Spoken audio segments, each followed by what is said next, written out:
Hello student, मैं doctor Bharat Kumar और आप लोग पढ़ रहे हैं प्रैक्टिकल ज्योग्राफी। प्रैक्टिकल ज्योग्राफी में हमारा टॉपिक चल रहा है डायग्राम। तो डायग्राम के अंतर्गत, आरेख के अंतर्गत आज हम लोग पढ़ने वाले हैं सरल दंड आरेख, सिंपल बार डायग्राम। ये सिंपल बार जो डायग्राम होते हैं या जो सरल दंड आरेख होते हैं, ये एक बिंबीय आरेख होते हैं। इनको वन डायमेंशनल डायग्राम के नाम से जानते हैं। तो आज हम लोग इस सरल दंड आरेख में एक एग्जाम्पल लेंगे और उस एग्जाम्पल को हम लोग यहाँ सॉल्व करके देखेंगे कि इसको कैसे बनाया जाता है। तो क्वेश्चन दिया गया है कि निम्नलिखित आंकड़ों के आधार पर एक सरल दंड आरेख बनाइए। तो सरल दंड आरेख बनाने के लिए यहाँ पर एक क्वेश्चन दिया गया है।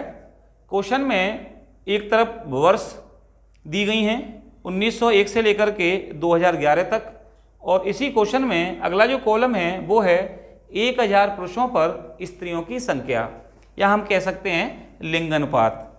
तो यहाँ पर जो टेबल दी गई है, जैसे कि 1901 में 1000 पुरुषों पर जो स्त्रियों की संख्या थी वो 972 थी, 1911 में 964, 1921 में 955, इसी प्रकार 2011 के आंकड़ों के अनुसार 940 है। किसी किसी किताब में आपको ये जो 2011 के जो आंकड़ों के अनुसार आपको लिंग अनुपात 942 भी देखने को मिल जाएगा। इन आंकड़ों के आधार पर अब हम यहाँ पर एक सरल दंड आरेख बनाते हैं और हम ये देखेंगे कि इनको बनाना कैसे है।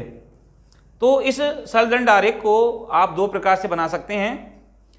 आप इसको ग्राफ पेपर पे बना सकते हैं या आप इसको ड्राइंग शीट पे भी बना सकते हैं। ग्राफ पेपर पर अगर आप लोग बनाते हैं तो आप जानते होंगे ग्राफ पेपर में ऑलरेडी उसमें लाइनें आती हैं। मेन जो लाइन होती है वो 1-1 सेंटीमीटर पर होती है और उसके अंदर बारीक छोटी छोटी लाइनें होती हैं और टोटल जो लाइन होती हैं वो 10 होती हैं।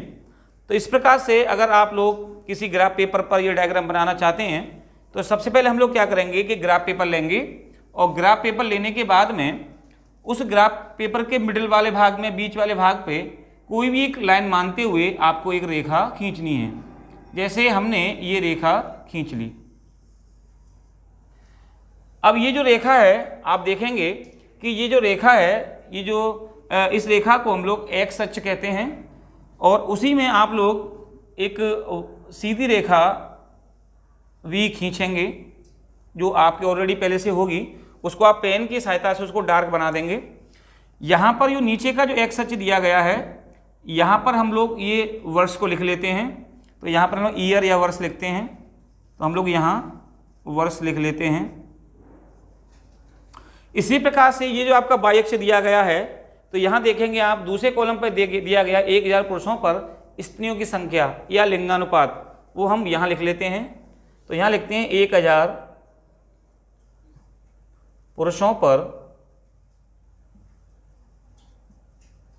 स्त्रियों की संख्या, इधर लिख लेते हैं हम लोग। इस प्रकार से यहाँ पे आपने देखा कि हम लोगों ने यहाँ एक्स अक्ष पे वर्ष और वाई अक्ष पे 1000 पुरुषों पर स्त्रियों की संख्या को लिख लिया। जब आप ग्राफ पेपर को देखेंगे तो यहाँ पर आपके डार्क लाइनें होंगी। उन डार्क लाइनों में, जैसे कि जो डार्क लाइन होगी वहाँ पे उसके जस्ट डार्क लाइन के नीचे यहाँ पर आप ये लिख लें, जैसे 1901। अगली डार्क लाइन जो होगी उसके नीचे लिख लें आप लोग 1911, उसके आगे 1921। इस प्रकार से इन सब लाइनों को आप लोग क्या करेंगे कि जो लास्ट तक जो आपके आंकड़े दिए गए हैं उनको यहाँ पर आप लोग इनको लिख लेंगे।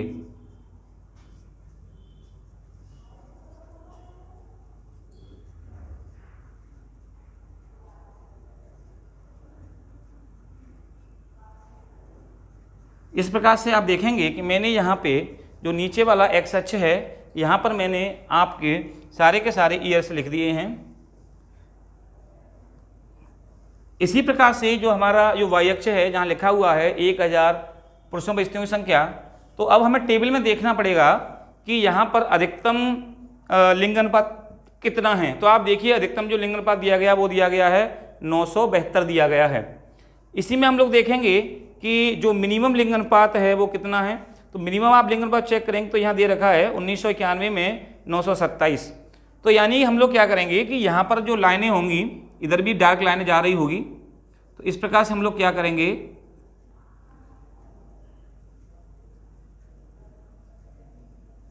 यहाँ पे आप 0 लिखें और यहाँ लिख लें आप लोग 910, 920, 930, 940, 950, 960, 970, 80, 990 और यहाँ पर 1000।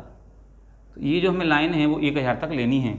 अब आप देखेंगे यहाँ पर कि एक तरफ हमारा XH पे हमने वर्ष लिखा हुआ है और दूसरा हमने 1000 पुरुषों पर स्त्रियों की संख्या को यहाँ इधर हमने लिख लिया है।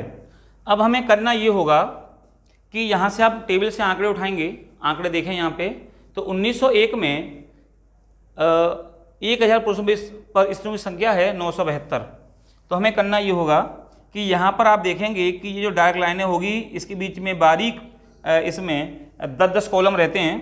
तो पहले बारीक 5 कॉलम के बाद में एक डार्क लाइन और होगी, तो वहाँ पर एक निशान लगा लें। एक ये आपकी डार्क लाइन का निशान ऑलरेडी होगा पहले से।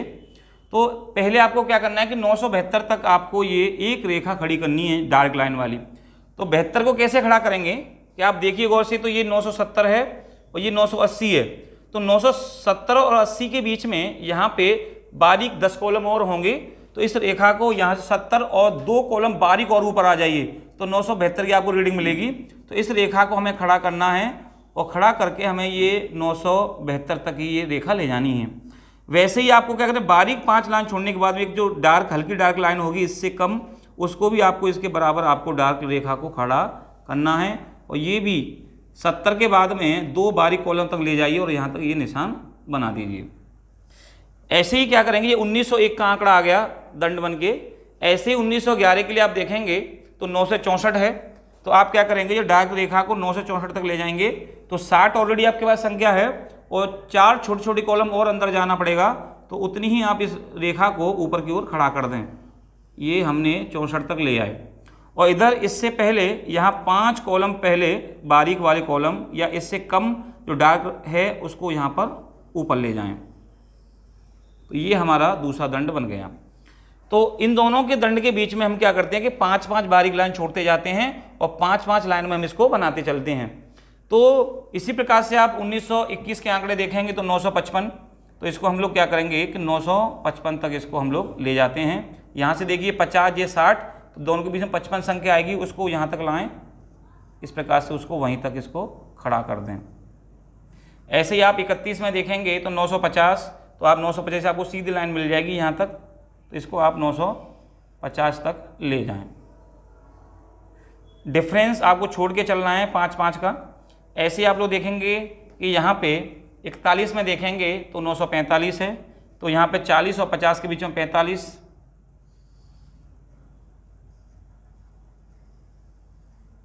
इक्यावन में आप देखेंगे 946, तो ये 45 से थोड़ा एक ऊपर रेखा तक आप ले जाएं। 1961 में आप देखेंगे 941।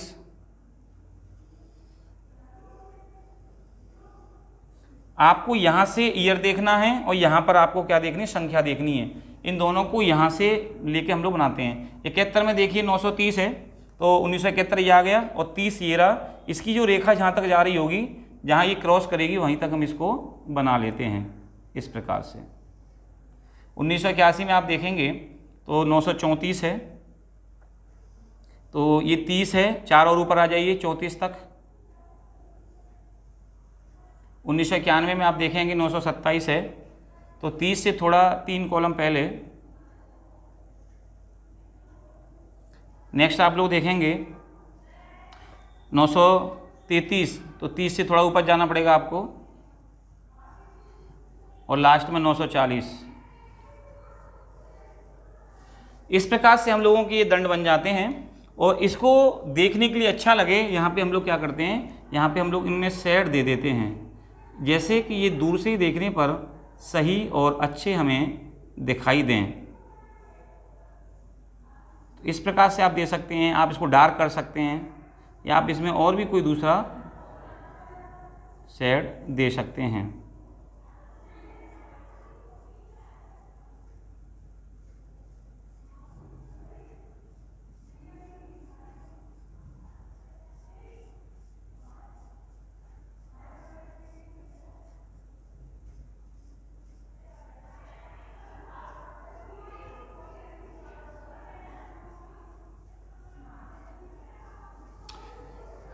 इस प्रकार से यहाँ पे इसका जो मेन टाइटल होगा वो यहाँ पे हम लोग लिख देते हैं सरल दंड आरेख। यहाँ लिखना पड़ेगा आपको सरल दंड आरेख। इसकी जो सब हेडिंग है वो यहाँ पे आप इसको नीचे लिखेंगे। तो यहाँ पे हम लोग लिख देते हैं